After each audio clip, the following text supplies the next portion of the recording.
Écoutez bien l'histoire, c'est une histoire flippante qui va vous faire ultra méga peur. Ne regardez pas ça la nuit ou le soir. C'est l'histoire d'un gars de 34 ans qui habite au pied des Alpes dans une petite maisonnette et à 10 minutes de sa maison, il y a une grande forêt du pied des Alpes. Donc c'est les forêts gigantesques au pied des Alpes. Et genre, il y a son ami qui est venu rester chez lui le week-end, vendredi, samedi, dimanche. Et lui, samedi, il s'est dit qu'il allait partir faire une randonnée en forêt pendant que son ami il était encore. Il se prépare aux alentours de 18-19 heures. Il se prépare et il sort dehors. Et donc, il faut savoir que c'est un soir d'octobre 2017 et c'est une histoire vraie. Donc, il part dans la forêt. Après 1 heure et demie, il appelle son pote qui était toujours chez lui. Il lui dit: Excuse-moi, mon ami, genre le prénom de son ami, j'ai l'impression de tourner en rond depuis plusieurs heures. Et genre, mais t'inquiète, tout va bien. Genre un petit message quand, pardon, il appelle et il lui dit ça, juste pour l'appeler. Après, son ami, il dit: T'inquiète pas, si t'as besoin d'aide, tu m'appelles, je peux venir et tout. Il dit: D'accord, t'inquiète, tout va bien. Ensuite, 1 heure après, son ami, il le rappelle pour savoir quand est-ce qu'il va revenir chez lui. Et pas de nouvelles, genre pas de. Personne répond. Son téléphone, il est éteint. Après, son ami, il prend peur. Il attend encore jusqu'à 10 heures du soir, sachant que la nuit. Genre la nuit vient très tôt parce qu'on est dans un mois d'octobre 2017. Genre après son ami le soir vers 22h30, 11h, il décide d'appeler les secours, d'appeler la police. Et la police leur dit que pour ce soir c'est un peu chaud mais qu'ils vont venir voir demain matin vers 11h.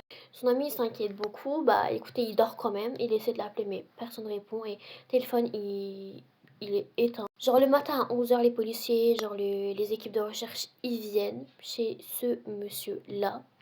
Ils, ils font des... Genre ils demandent plein de questions et tout. Et après ils commencent à aller rechercher le monsieur en question de 34 ans dans la...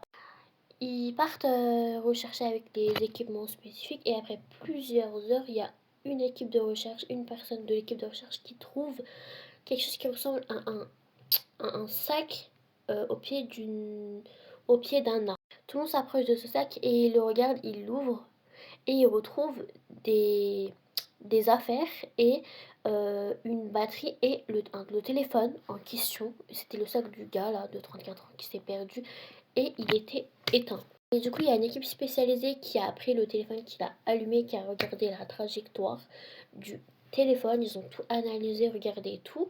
Ils ont regardé où est-ce que où est-ce que le téléphone il a pu se balader avec la personne. Et ils ont relevé que la personne, genre le GPS, il a relevé que le gars en question, il a fait pendant 3 heures le même trajet. Il a tourné en cercle sur un périmètre de, pardon, sur une distance de 200 mètres. Genre, il faisait que tourner autour de lui en cercle sur 200 mètres pendant 3 heures. Et c'est à ce moment-là qu'il a appelé son ami pour lui dire qu'il pensait être égaré. À ce moment-là, ils ont augmenté les personnels des équipes de recherche pour vraiment essayer d'étendre les recherches pour retrouver cet homme en question. Mais malheureusement, aucune trace de cet homme n'a été retrouvée à ce jour. Et les enquêteurs ont décidé de, entre guillemets, classer l'affaire comme une disparition inquiétante.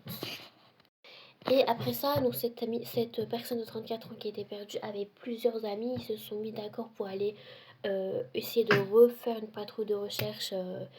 Vu que les autorités avaient stoppé les recherches, eux ils se sont dit qu'ils aimeraient aller peut-être rechercher, trouver des indices.